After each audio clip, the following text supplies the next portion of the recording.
तीनों बच्चियों के स्कूल जाते ही पहले ममता घर के काम निपटाती है, फिर आंखें गड़ाए वो कपड़े सिलाई के काम में लग जाती है। उस रोज भी वो कपड़े सिल ही रही थी कि तभी एक औरत उसके पास कुछ कपड़े लेकर आती है।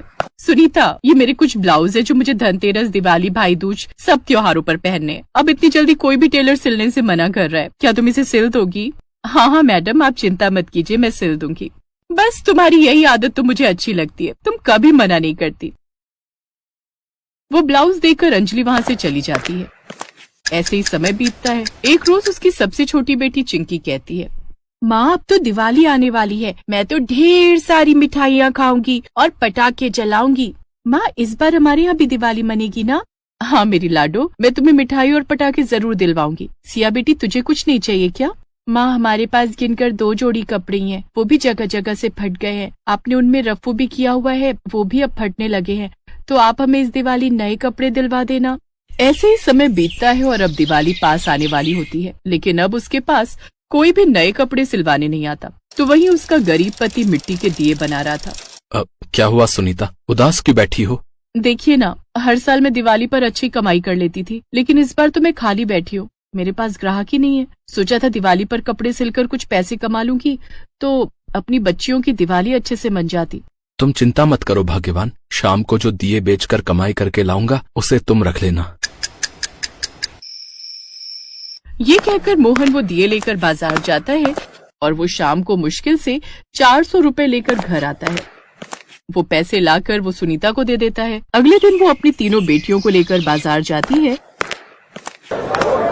जहाँ सिया की नजर एक लहंगे पर पड़ती है। वो उस लहंगे पर हाथ लगाकर पूछती है, अंकल ये लहंगा कितने का है?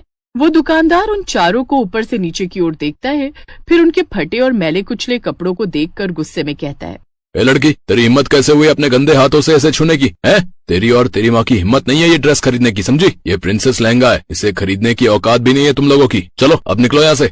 वो उन सबको धक्के मारकर वहाँ से निकाल देता है। उसकी सबसे छोटी बेटी रोते हुए कहती है, बाप गरीब है इसलिए हम दिवाली नहीं बना पाएंगे ना, हमारे पास नए कपड़े, मिठाई और पटाखों के लिए भी पैसे नहीं है। ऊपर से आपका सिलाई का काम नहीं आ रहा, तो अब आप हमें दिवाली के कपड़े कहाँ से दिलवाओगी? घर चलो बाप, कुछ नहीं चाहिए बाप, कुछ नहीं चाहिए। अपनी 6 साल की बेटी के मुंह से ये सब बातें सुनकर उसके दिल को चोट पहुँचती है। अगले दिन उसकी तीनों बेटियां अपनी झोपड़ी के बाहर बैठकर सभी के सजे हुए घरों की तरफ देख रही होती हैं और फिर अपनी झोपड़ी को ताकती हैं। तभी सुनीता उनसे कहती है, तुम तीनों यहीं रहना, मैं बाजार जा रही हूँ सब्जी लाने। ये कहकर सुनीता बाजार चली जाती है। बाजार में जगह जगह मिठाइयाँ और दिए बिक रहे होते हैं। तभी एक गरीब दुकानदार जमीन पर चादर बिछाए बैठा हुआ था। एक औरत उसके पास जाती है, भैया मुझे ये सनील का कपड़ा दे देना, मुझे अपनी बेटी के लिए लहंगा बनाना है। ये सुनकर सुनीता के दिमाग में विचार आता है, अरे ये विचार मेरे दिमाग में क्यों नहीं आया? मैं खुद भी तो एक दर्जी हूँ, मैं ये थान का कपड़ा लेकर अपनी बच्चियों के लिए दिवाली ड्रेस बना सकती हूँ।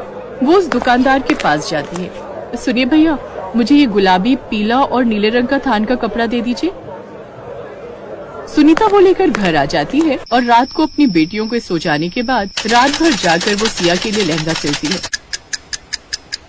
और भरी हुई आंखों से उस लहंगे को देखकर कहती है, मेरी बच्ची जब इस लहंगे को देखेगी तो कितना खुश होगी। अगली सुबह वो अपनी बड़ी बेटी सिया को लहंगा देते हुए कहती है, ले बेटी ये तेरा लहंगा। वाह माँ, ये तो बहुत ही खूबसूरत है, उस गंदे से शोरूम वाले लहंगे से भी अच्छी। तभी उसकी मछली बेटी रेनू बोलती है, और माँ मेरे लिए तुम सरारा सूट सिलना। माँ तुम मेरे लिए गाउन सिलना, मैं दिवाली पर गाउन पहनूंगी। हाँ मेरी बच्चियों, दिवाली परसों है, मैं तुम दोनों की ड्रेस भी बनाकर तैयार कर लूंगी। सुनीता उस रात भी जागकर पहले शरारा बनाती है, फिर अगले दिन बैठकर अपनी छोटी बेटी के लिए गाउन। बस थोड़ा सा काम रह गया इसके गाउन पर, लेकिन फिर मुझे घर की सजावट भी करनी है। माँ आप चिंता ना करो, हम तीनों है ना, हम तीनों मिलकर अपने घर को सजाएंगी। सुनीता उनके लिए ड्रेस तैयार करती है, तो वहीं वो तीनों गरीबी में रहकर भी हंसते खिलखिलाते अपने घर को सजाने लगती हैं। वो आंगन में लगे फूलों को एक धागे में पिरोकर उसकी लड़ी बनाकर उनसे अपने घर को सजाती हैं। फिर शाम को वो सभी अपनी सुंदर ड्रेस पहनकर तैयार हो जाती हैं और अपने बाबा के बनाए हुए दियों से सारे घर को सजाती है। मेरी तीनों बिटिया कितनी सुंदर लग रही हैं, बिल्कुल परी की तरह। उस दिन मोहन की भी अच्छी कमाई हो जाती है और वो सभी दिए बेचकर खुशी खुशी घर लौटता है। साथ ही कुछ मिठाई और पटाखे भी लाता है। ये हम मिठाई खाएंगे, और पटाखे भी जलाएंगे। हाँ हाँ, लेकिन चलो पहले लक्ष्मी माँ का पूजन कर लेते हैं। फिर सभी साथ में मिलकर लक्ष्मी माँ की पूजा करते हैं और खुशी खुशी मिलकर दिवाली मनाते हैं।